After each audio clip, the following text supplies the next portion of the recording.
Bonjour, donc je prends la suite. On va passer un peu à un autre niveau. On était dans la chimie, l'atome. Là, on va prendre un niveau un peu plus global, donc pour vous parler d'agriculture régénératrice à Nestlé. Donc David m'a convié à cette conférence. Je suis ici, donc Thomas Perrachon, avec mon collègue Victor Parmentier. On a aussi Pascal Chapeau de Nestlé Agriculture. L'idée aujourd'hui, c'est de vous parler un peu Nestlé, donc, qui est reconnu comme groupe agroalimentaire, et effectivement, on ne se parle pas forcément régulièrement, avec notamment le machinisme ou aussi Nestlé, l'agriculture, c'est parfois un lien qui n'est pas toujours su directement. Donc vous parlez un peu de ce qu'on fait dans cette équipe agriculture et aussi plus particulièrement de notre engagement en agriculture génératrice. Pourquoi c'est si important pour Nestlé? Qu'est-ce qu'on fait dans ce domaine? Avec quelques exemples de par le monde, et aussi on parlera plus spécifiquement ensuite, je passerai la parole à Victor qui va nous parler de nos activités en France, qui vous parleront aussi de plus proche. Et vraiment, c'est tout en lien avec cette thématique du sol, du climat et de la santé d'aujourd'hui. Donc merci beaucoup pour l'invitation. Tout d'abord, pour vous présenter un peu Nestlé, donc en dehors des produits dont certains vous connaissez, au niveau agriculture, donc on source des ingrédients dans les différents pays, en général source locale pour le marché local. Beaucoup d'ingrédients, certains ingrédients que je souhaitais mettre en avant, qui sont dans la filière qu'on appelle du sourcing direct ou Farmer Connect, où Nestlé travaille très étroitement, souvent depuis plusieurs générations, avec des agriculteurs ou des groupements d'agriculteurs pour des matières telles que le lait frais, donc qui rentrent dans de nombreux produits, le café, le cacao. Nestlé, avec des marques comme Nescafé, Nespresso, est le plus gros acheteur de café au niveau mondial. On travaille notamment avec des petits producteurs au Vietnam et au Brésil, donc il y a un lien très fort et on travaille directement et très proche de ces agriculteurs. Des autres cultures, notamment pour des catégories telles que l'alimentation, la nutrition infantile, ce qu'on appelle baby food, on a des céréales, des fruits et des légumes qui sont produits selon des critères très stricts, limite de résidus à 10 ppb, donc qu'on n'achète pas sur le marché, mais qui nécessite d'avoir des agronomes sur place. Donc on a des équipes d'agronomes, on a environ 700 agronomes de par le monde, dans plus de 40 pays, qui travaillent pour ces filières. Et ces filières, pour vous donner un ordre de grandeur, ça représente plus de 500 000 agriculteurs. Notamment le café et le lait frais, c'est beaucoup de petits producteurs, que ce soit en Asie ou en Amérique latine, qui font partie de ce réseau. Donc Nestlé, historiquement, était déjà très présent au niveau des filières agricoles, notamment pour ces cultures de Farmer Connect. En plus de ces ingrédients qui représentent à peu près 25% des volumes que la société achète, on a aussi toute une série d'ingrédients qu'on achète à travers les suppliers et les différents marchés, où là c'est plus indirect à travers les partenariats des suppliers et des traders. Pour poser un peu le contexte de l'agriculture régénérative, et on va parler justement déjà du deuxième sujet, un peu le climat, l'énergie. Donc tout a commencé en 2018-2020. Nestlé a pris un engagement par rapport aux réductions d'émissions de carbone, dont vous êtes relativement familier. Beaucoup de groupes, notamment qui travaillent à l'international, ont fait des engagements pour contribuer à la réduction des émissions de gaz à effet de serre, le stockage du carbone, et donc ont établi ce plan d'action, cette feuille de route, avec différentes initiatives pour viser d'être net zero d'ici 2050. Rapidement, les gens se sont aperçus, l'agriculture a un rôle fondamental pour Nestlé et son empreinte carbone. En fait, les 2/3 des émissions d'un groupe comme Nestlé viennent de ce qu'on appelle le scope 3, qui sont les émissions indirectes. Donc ce n'est pas les usines, les transports, toute la logistique, il y a beaucoup de choses qui sont faites dans ce domaine, mais c'est essentiellement l'impact au niveau de l'agriculture et du sourcing des matières premières qui va nous permettre d'atteindre ces objectifs. Donc 2 ans après, Nestlé a aussi pris un engagement fort sur l'agriculture régénératrice. Notre engagement est de sourcer d'ici 2025, donc cette année, 20% de nos matières premières par rapport à ces ingrédients issus de l'agriculture régénérative et 50% d'ici 2030, donc très prochainement. Un autre élément important dans le contexte, pourquoi l'agriculture génératrice? Donc le climat, le carbone, c'est quelque chose dont on parle beaucoup dans le grand public. mais il y a aussi un élément fondamental qui est aussi derrière cette stratégie. En dehors de l'effet climat, sur laquelle l'agriculture peut être une partie aussi de la solution, l'agriculture doit faire face à des grands enjeux, et on parlait notamment du sujet d'aujourd'hui, la détérioration des sols, que ce soit l'érosion, que ce soit aussi en lien éventuellement avec la sécheresse, la salinité, des problèmes de pH, mais on voit des régions dans le monde où le sol a été énormément perturbé et ça pose un problème directement pour la production, donc tout d'abord pour l'agriculteur, et aussi pour des sociétés comme Nestlé qui souhaitent s'approvisionner en produits dans ces différents pays.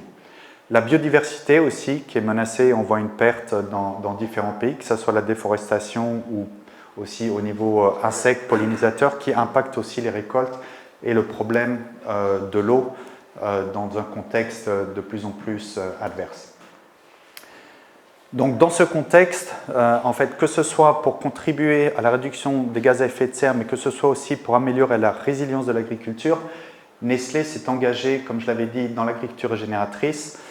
L'agriculture régénératrice, surtout il y a quelques années, quand on a commencé ce chemin, un des principaux challenges, il n'y a pas vraiment de définition établie. On connaît par exemple en agriculture biologique, il y a un cahier des charges. L'agriculture régénératrice, donc tout d'abord les premières années, c'était un peu de mieux définir le cadre. Donc en travaillant beaucoup avec des agriculteurs, avec aussi des externes qui étaient déjà engagés depuis longtemps sur cette trajectoire, définir quels sont les grands principes.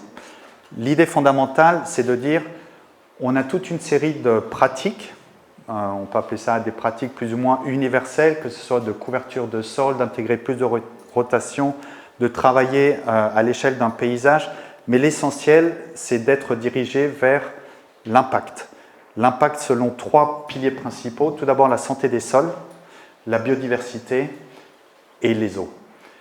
L'agriculteur se trouve au centre de ce modèle, donc ce modèle qu'on a aussi mis en place et développé, est vraiment de dire, suivant le contexte local, il faut adapter ces pratiques qui sont bien connues. Ce n'est pas révolutionnaire, mais c'est de mettre tout ça en place en gardant dans l'esprit comment régénérer, améliorer la santé des sols. On a parlé un petit peu avant de la matière organique, que ce soit la fertilité aussi physique ou le pH, c'est vraiment un élément essentiel et aussi contribuer au maintien de la biodiversité, que ce soit par exemple avec des aires de protection des habitats semi-naturels ou à travers plus de rotation dans les cultures.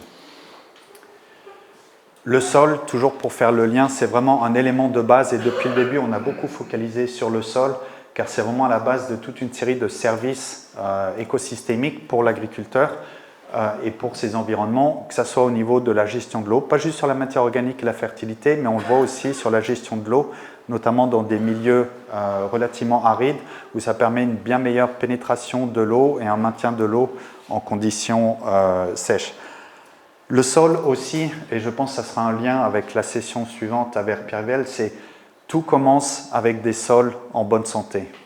Un sol en bonne santé, une plante en bonne santé et des aliments sains, c'est vraiment la démarche qui nous anime.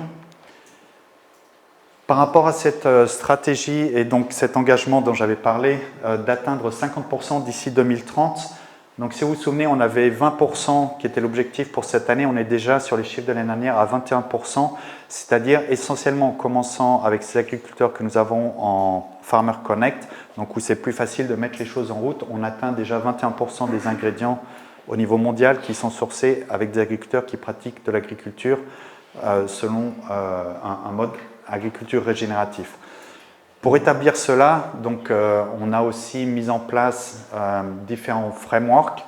On a mis en place toute une série d'évaluations que nous faisons directement auprès des agriculteurs ou nos partenaires.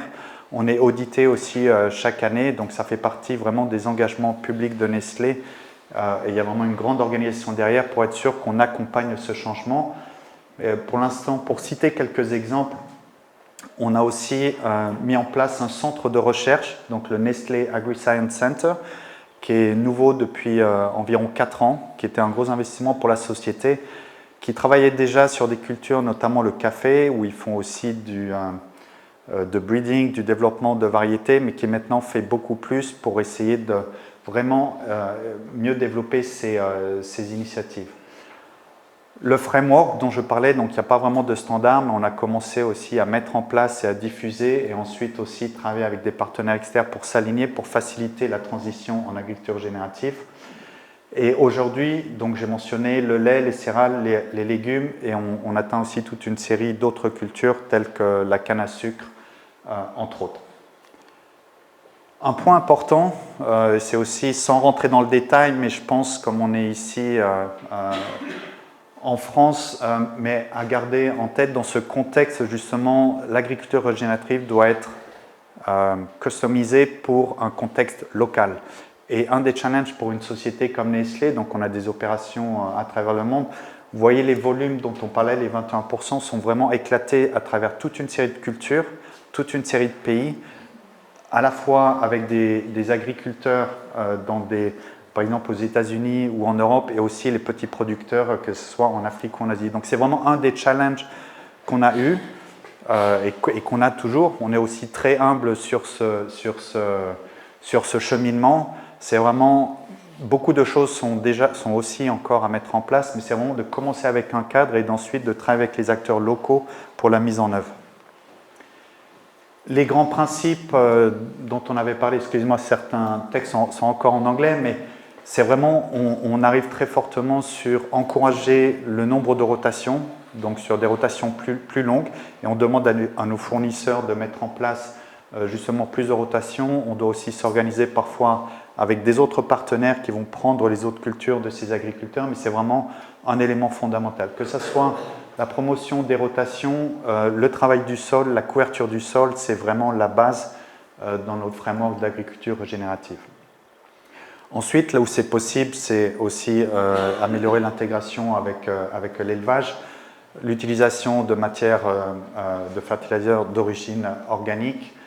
On a aussi, pour des niveaux on dit plus avancés, de faire aussi plus d'efforts au niveau de la gestion des produits agrochimiques, des produits phytosanitaires et de lutte intégrée.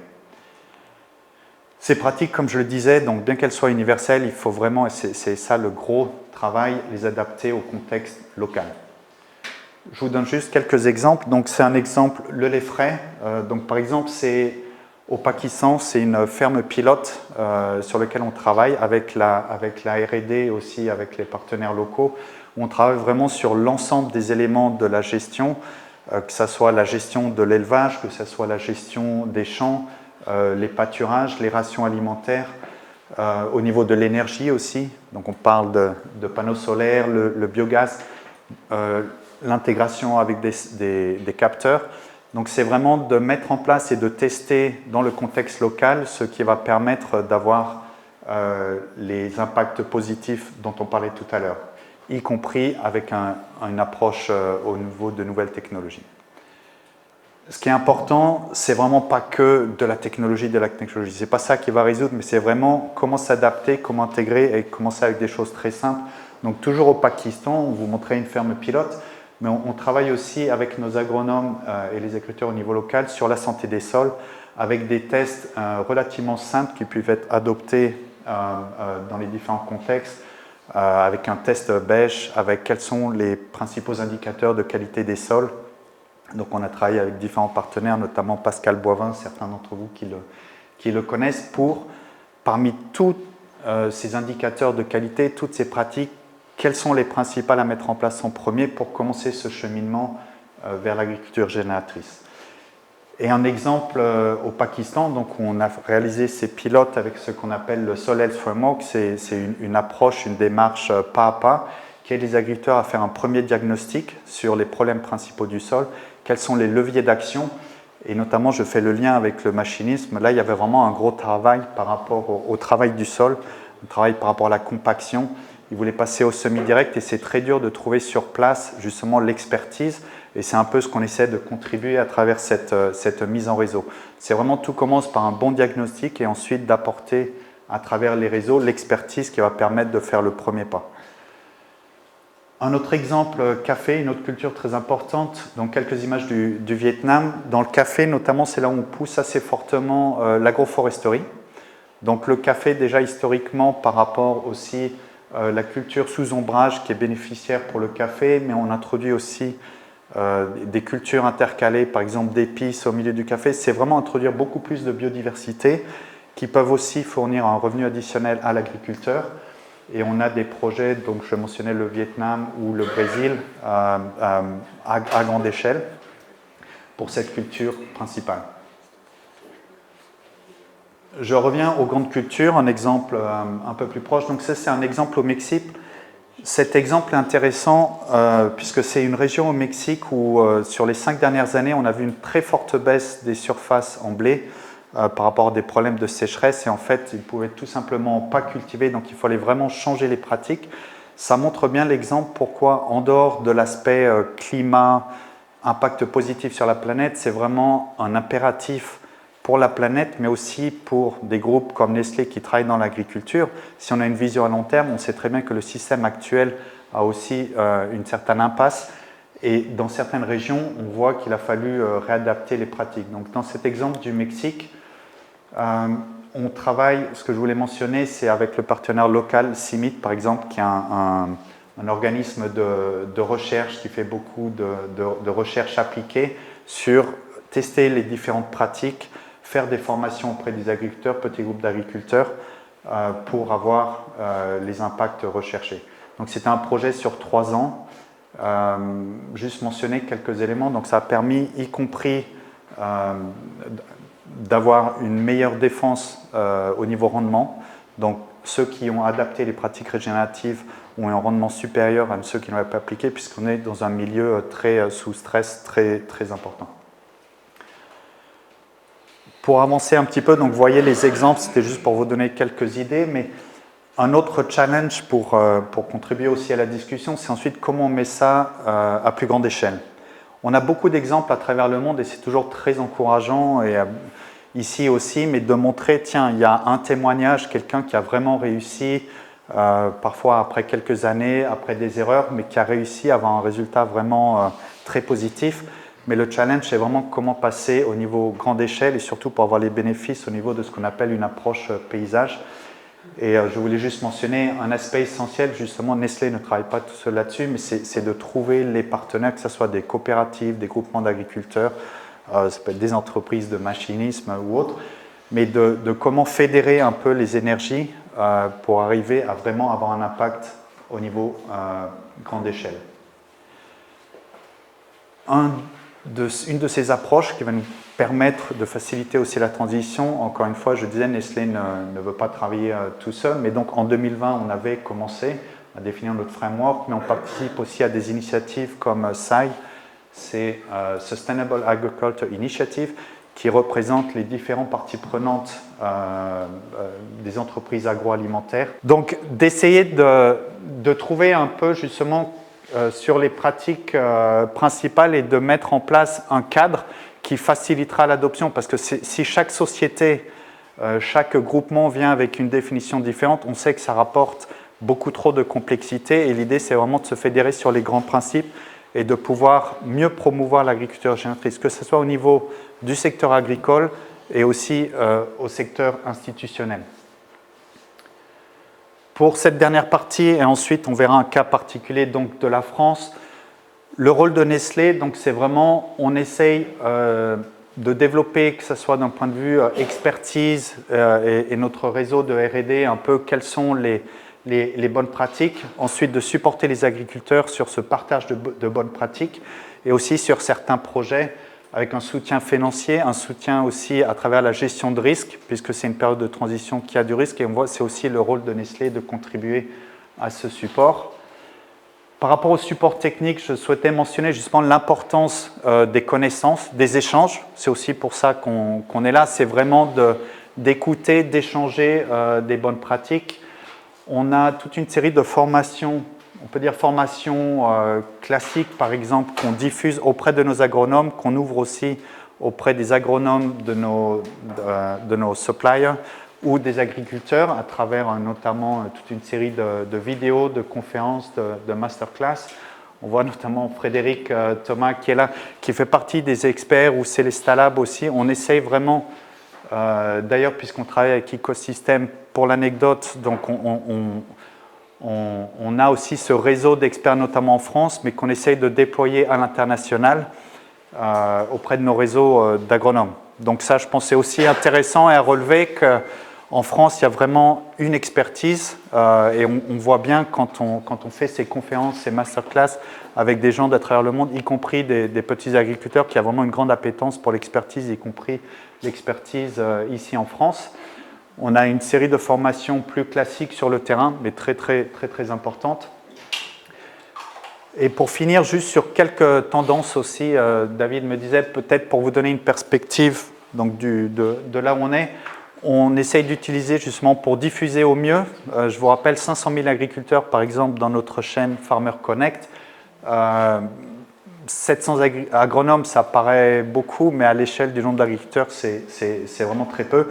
Donc, on voit aussi comment mieux diffuser. Tu parlais tout à l'heure aussi de podcasts ou d'autres. Donc, les technologies, que ce soit à travers des smartphones pour des conseils agronomiques, mais aussi au niveau économique, notamment pour les jeunes agriculteurs. On a un programme qu'on appelle Agripreneurship, destiné aux jeunes agriculteurs, justement pour les aider à réfléchir vraiment d'un niveau pas purement technique, mais aussi financier pour avoir des systèmes viables. On essaye de mettre en réseau, donc je parlais, on a aussi une plateforme qu'on a développée AgriNest où finalement Nestlé est très peu actif. On a mis en place la plateforme, on met en lien les agriculteurs et c'est eux qui s'échangent directement les meilleures pratiques. Et comme on le sait, c'est le meilleur moyen d'avoir des échanges directs puisque ce n'est pas nous qui allons leur apprendre, mais on facilite un peu cet échange de connaissances. Un élément aussi sur les tendances, donc peut-être en lien avec la session suivante justement, c'est on sait pourquoi on doit le faire. Il y a un engagement très fort sur l'agriculture génératrice. On essaie de faire le lien aussi avec le consommateur qui pour Nestlé le décideur final. Et on voit dans les grandes tendances, notamment tous les aspects nature, nutrition, santé sont de plus en plus importants. La santé donc pour le consommateur directement, mais aussi indirectement à travers avoir un impact positif pour la planète. C'est aussi des choses qui ressortent. C'est vraiment, on voit, c'est ces tendances de fond consommateurs qui pensent aux bienfaits positifs de l'alimentation sur leur santé et aussi on voit, mais ça reste émergent aujourd'hui, sur l'impact sur la planète. Et on voit quand même aussi aujourd'hui quand le consommateur, au niveau de ses achats directement, il y a aussi une dissonance entre ce qui va dire je veux justement faire vivre la planète, des systèmes plus résilients, mais au niveau de l'acte d'achat dans le contexte actuel, c'est pas encore quelque chose où il est prêt à payer, mais on pense que c'est important de voir comment on peut essayer de lier les deux. Et c'est mon dernier point, de dire comment mieux communiquer avec le consommateur, le mettre plus en lien avec justement les matières premières qui sont produites notamment par vous, enfin les agriculteurs, et vraiment mettre plus en avant des démarches de bonnes pratiques. On a des exemples dans le cas du café avec Nespresso par exemple, qui font le lien entre la santé des sols et aussi cette production de café, et aussi beaucoup plus proche de la France, cet exemple de Chocapic, d'essayer de communiquer aux consommateurs justement d'où viennent les matières premières, comment les produire de manière beaucoup plus durable et respectueuse pour un impact positif. Donc, avec cet aperçu, je voulais vous présenter un peu l'ensemble des activités Nestlé. Quel est le rôle de Nestlé au sein de l'agriculture? L'engagement qu'on avait pris, un engagement public, chiffré, et les activités qui sont derrière pour mettre en place au niveau global dans les différents contextes. Et avant de conclure, justement, par exemple pour cet exemple de Chocapic, je vais laisser la parole à Victor, qui fait partie de l'équipe Nestlé France et qui justement travaille sur ces matières premières pour vous parler de l'exemple Sol Vivant. Merci Thomas. Merci également pour l'invitation. On a parlé là de Chocapic, j'imagine que vous avez tous répondu au questionnaire sur les 2 pages Chocapic en tant que bon consommateur, vous avez tous eu bon aux questions sur l'agriculture régénératrice. C'était un exemple en fait pour vous montrer aussi que chez Nestlé, alors il y a les Farmer Connect comme tu dis, donc là on va collecter. En France, il y a un réseau très puissant, très installé dans l'agriculture, c'est l'agriculteur qui livre, qui produit pour la coopérative ou le négoce, c'est lui qui met en marché. Donc nous en France, on s'approvisionne auprès de coopératives ou de négoces. Mais il y a des gens dans l'équipe Nestlé en France, comme moi, qui faisons le lien entre les engagements du groupe, les programmes qu'on veut déployer sur le terrain, les agriculteurs volontaires pour entrer dans les programmes, et ensuite comment est-ce qu'on va aussi présenter ça aux consommateurs de la meilleure des manières. Donc ça, c'est un petit peu mon rôle. Et du coup, en plus, moi, je suis installé en agriculture aussi dans les Hauts-de-France. Je ne suis pas client de Sky encore, mais Et réfléchis. Je suis sûr que j'aurai des prix en partie ici. Je suis en grande culture et céréales, légumes, méthanisation, voilà, pour vous décrire un petit peu ce que je fais. En France, du coup, on a développé depuis 2018 déjà la réflexion sur les sols, l'agriculture régénératrice.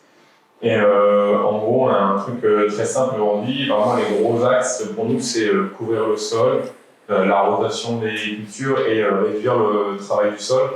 On n'est pas, on ne souhaite pas être dogmatique puisqu'on ne veut pas interdire le travail du sol. On s'approvisionne aussi, on a parlé de légumes, etc. Alors, on ne veut pas dire aux producteurs de pommes de terre, par exemple, pour citer lesquels dans le Nord, leur interdire la bourre. On veut vraiment que ce soit plutôt une trajectoire d'amélioration continue des pratiques des agriculteurs. On a des gens qui sont déjà très en avance. J'ai l'impression qu'on est sur un site assez en avance.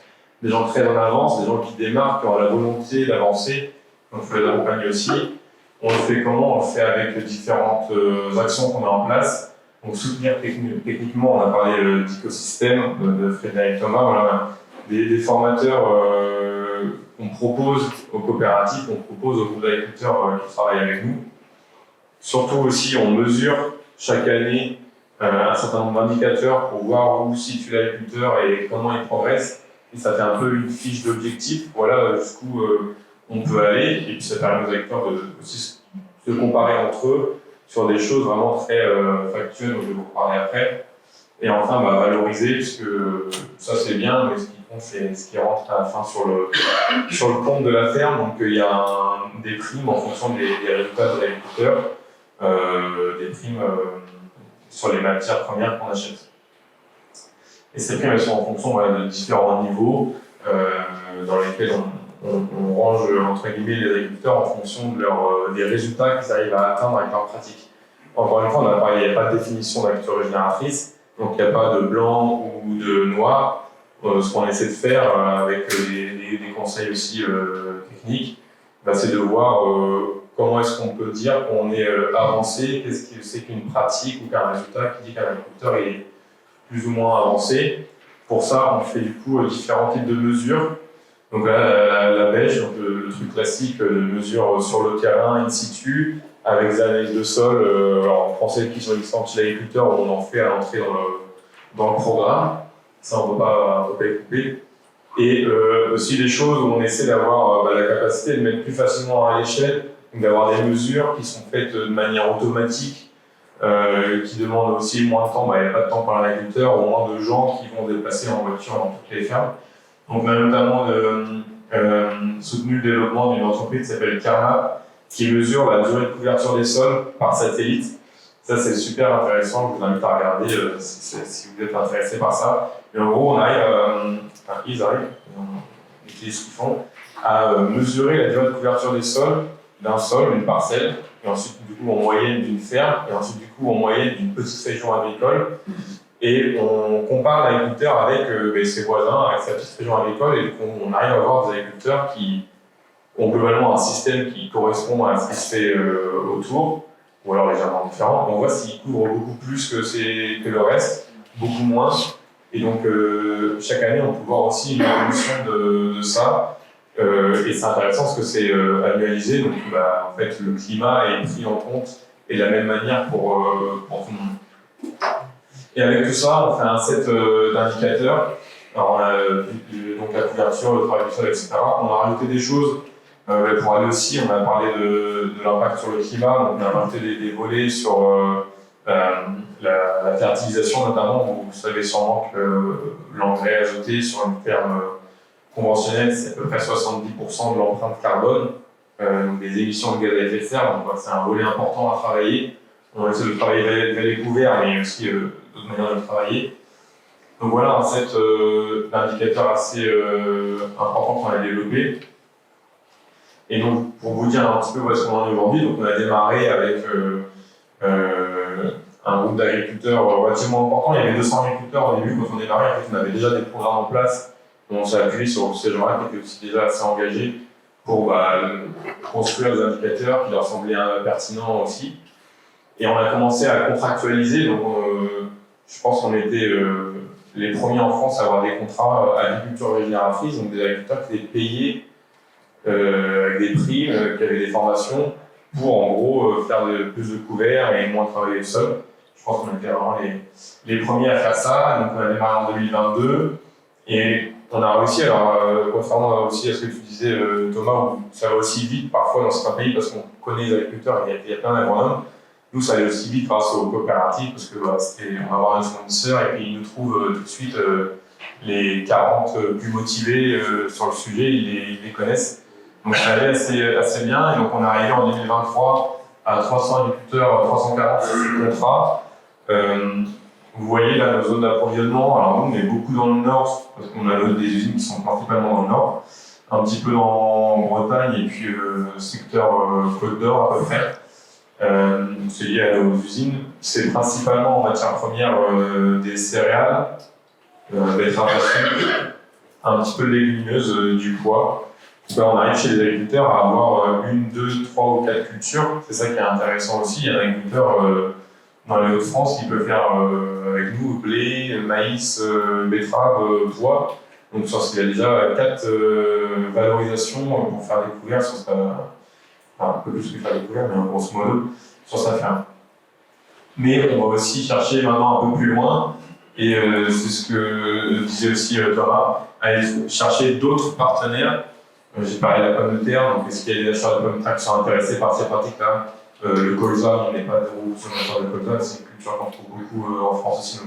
Est-ce qu'on va pouvoir trouver d'autres partenaires qui vont aller acheter des autres cultures? On va se mettre d'accord sur les indicateurs, comme tu disais, sur la philosophie. Et ensuite, voilà, on aura les mêmes critères, les mêmes suivis. Donc pour les agriculteurs, ça évite aussi la multiplication des cahiers des charges. Donc voilà, en quelques mots, ce qu'on fait en France. Juste un mot, on rajoute aussi, on soutient beaucoup la plantation de haies. Alors il y a un peu l'intraparcellaire, mais c'est souvent autour des parcelles. Mais on a de plus en plus d'agriculteurs qui sont intéressés pour planter dans les parcelles. On pense vraiment en avoir autant, et ça se développe pas mal. Voilà ce qu'on fait en France en plus. Merci. Il y a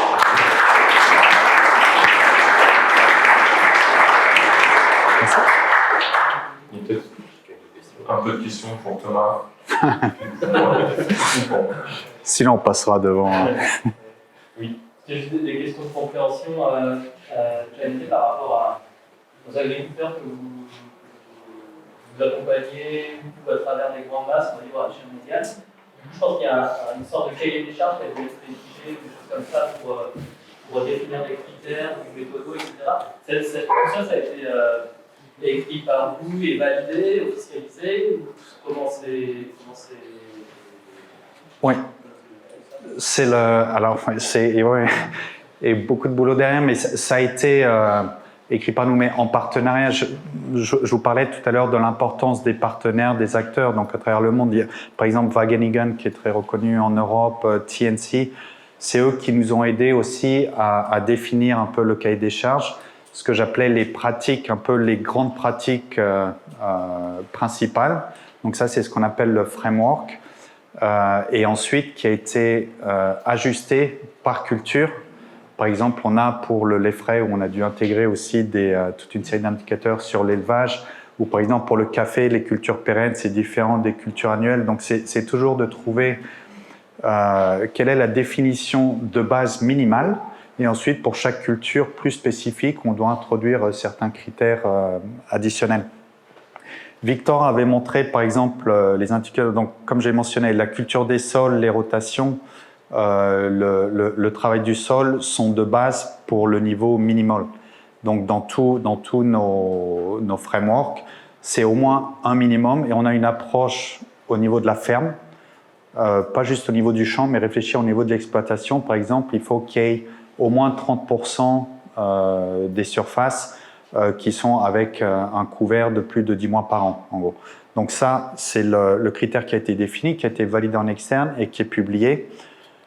C'est publié aussi sur notre site web, sur notre rapport annuel, la méthodologie un peu pour contrôler ces critères. Et c'est effectivement aussi pour ça qu'on travaille avec ce que je mentionnais sur Side Platform. Il y a vraiment beaucoup de travail derrière. Il faut que ça reste opérationnalisable. Donc ce qu'on a par exemple, si le partenaire a déjà en place un programme en agriculture durable ou en agriculture régénérative, on va aussi, ce qu'on dit benchmarker, un peu leur framework pour essayer de voir si on peut trouver des équivalences. Mais on ne veut pas compromettre justement sur le niveau, surtout sur le premier niveau d'avancement. Non, c'était juste, en fait, j'avais deux autres petites questions, des questions de compréhension, je vais monopoliser la parole. C'était les agriculteurs que vous accompagnez pour le coup à l'échelle mondiale, bon, je comprends que c'est à l'échelle des territoires aussi. Et est-ce qu'à l'échelle plus locale, bon, on parle de diagnostic bas carbone aujourd'hui, est-ce que vous êtes engagé dans des filières bas carbone à l'échelle nationale pour accompagner les agriculteurs justement face à ces pratiques bas carbone? Et est-ce que vous accompagnez aussi les agriculteurs avec plutôt du mécénat, pour essayer de maintenir des pratiques et les améliorer à l'échelle plutôt France? Oui, justement, l'échelle France, du coup je prends le micro. Alors oui, on est intéressé effectivement par l'empreinte carbone des cultures, parce qu'au début, Thomas le disait, il y avait une stratégie de réduction des émissions. Le premier pas qu'on a pris quand on a lancé notre programme en France, il n'était pas sur le carbone. Il était vraiment sur les sols, l'agriculture régénératrice. Maintenant, on essaie de s'intéresser un petit peu à ce que ça a comme impact justement sur les émissions de la ferme. On n'est pas engagé en France qui est label bas carbone. Alors on l'est sur la partie lait. Sur la partie lait, c'est un peu plus simple. Sur la partie culture, on ne l'est pas parce que les règles internationales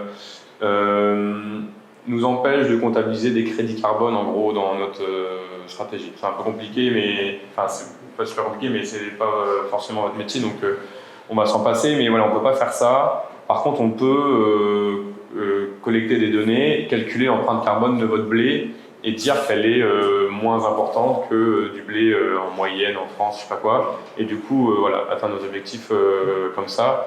Et donc de plus en plus, quand on va faire des coalitions avec d'autres acteurs, on va mettre ça de plus en plus au centre, parce que finalement c'est ça qui est un peu la machine aujourd'hui qui motive les grandes entreprises, c'est parce qu'elles ont pris des engagements sur leur réduction carbone. Il y en a, je pense, un certain nombre qui se disent que ça va être plus compliqué que ce qu'elles pensaient. Donc voilà, il faut un peu objectiver l'agriculteur ou les agriculteurs sur ce critère-là. Dans les circuits de distribution des coopératives agricoles ou des négoces, comment arrive-t-il à séparer les flux de denrées entre les productions bas carbone et la production industrielle, par exemple? Alors en France, on ne les sépare pas, tout simplement parce que ce serait trop cher et du coup l'agriculteur il n'aurait plus de valeur à la fin. Ce qu'on fait, c'est que nous on demande à il y en a un certain nombre pour qui c'est public. Je vais prendre par exemple Noriap dans les Hauts-de-France, on travaille avec eux. Il y a des silos qui sont reconnus comme pouvant livrer Nestlé parce qu'ils ont la bonne machine pour trier ou le bon truc, qualité machin. Et donc nous on demande à ce que ce soit des agriculteurs qui livrent ce silo-là, qui soit prospecté pour avoir le contrat avec nous. Donc du coup, il y a un lien de traçabilité, mais il n'y a pas de ségrégation, donc on ne sépare pas le volume.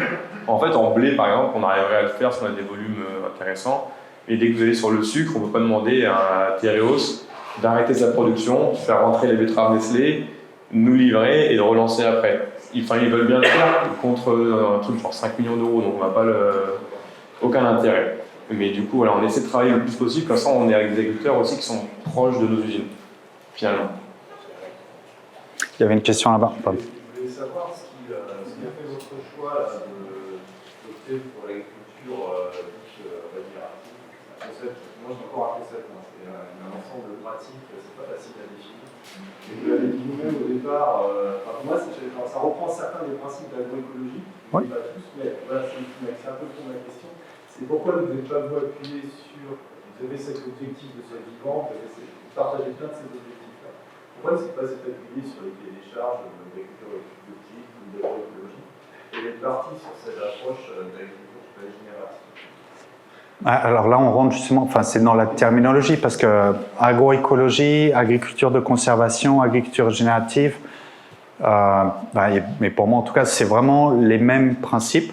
Donc ça, on est d'accord. Et après, c'est plus un aspect de terminologie et notamment aussi de différencier tout ce qui était avant. On parlait beaucoup d'agriculture durable, qui est plus de maintenir au niveau l'utilisation des ressources. Agriculture génératrice, c'est vraiment, il y a un impact positif, comme je mentionnais, sur le sol, la biodiversité et l'eau. Mais les principes sont les grands principes d'agriculture écologique. Après, c'est aussi un terme, et c'est utilisé au niveau international, qui se comprend.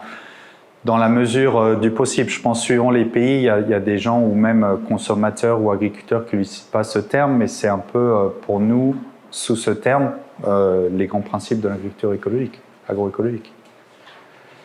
Mais ce qui est la même chose, il n'y a pas un cahier des charges standard, l'agroécologie au niveau mondial, c'est pareil. Donc on aurait le même problème, quelle que soit la terminologie, et c'est un peu pour focaliser sur l'aspect, donc justement d'améliorer l'impact et pas juste limiter l'utilisation des ressources, mais d'avoir un effet positif sur ces ressources. Dernière question, peut-être. Vous avez parlé d'un accompagnement financier pour les est-ce que vous arrivez à faire isoler en fait, cette valeur de consommation qui, vous l'avez dit aussi, était assez attentif à la question du prix. À la question du prix Oui, oui. Non, c'était pas sûr. Ben, c'est justement ce que j'essaie de mentionner, et c'est là où je dis c'est un peu contradictoire. On essaye de... Donc Nestlé fait ses propres études et on regarde où le consommateur va justement parler de tous ses besoins, ses tendances. Mais après, quand on voit l'acte d'achat au niveau des matières transformées, où il y a une contradiction entre ce qu'il dit, qui guide ses choix, et les choix réels. Après, donc, et notamment plus dans le contexte de ces dernières années d'inflation ou autre. Sur certains marchés, notamment en Europe aussi, donc par exemple là on est en France, en Europe il y a vraiment cette demande, on voit qu'il y a des marchés où l'Allemagne par exemple, l'Angleterre sont plus demandeurs et prêts pour certains à guider leur choix, mais d'autres quand on parle aussi en Asie, en Amérique latine, où le prix reste un critère vraiment fondamental. Mais ceci dit, c'est pour ça qu'on essaye de mieux communiquer sur cette valeur, de mieux mettre en avant justement le travail des agriculteurs, les bénéfices de l'agriculture génératrice pour à terme pouvoir justement, ce que vous appelez ruisseler, ou faire rentrer justement sur l'ensemble de la chaîne de valeur plus de valorisation pour vraiment créer ce système vertueux où les produits sont différenciés, y compris à l'acte final. Ou à prix égal, faire que le produit sera favorisé parce qu'il y a les agriculteurs qui font le boulot derrière. C'est soit augmenter le prix, soit être favorisé par rapport au... Mais la réalité, justement, aujourd'hui, c'est non, ça reste un des challenges. Et on est challengé, pour donner une idée, aussi en interne par rapport à toutes les équipes qu'on a d'achat ou autres, où ça reste quand même un challenge, mais on voit des exemples où on continue à piloter pour mieux mettre ça en avant. Et on a des cas où ça marche, mais à l'échelle globale, on en a encore qu'au début. Et c'est pour ça que voilà, c'est vraiment un engagement du groupe pour financer cette transition, parce qu'on croit aussi que les bénéfices, une fois que la transition est en place, le bénéfice doit revenir tout d'abord aussi à l'agriculteur. Au niveau de résilience, au niveau parfois de réduction du coût des intrants, que ce soit les fertilisants ou autres, on parlait du machinisme du fuel, on croit aussi au système qui en soi-même va être aussi plus vertueux pour l'agriculteur. Mais bien sûr, on souhaiterait aussi que le consommateur prenne sa part. On est dans le temps. Merci.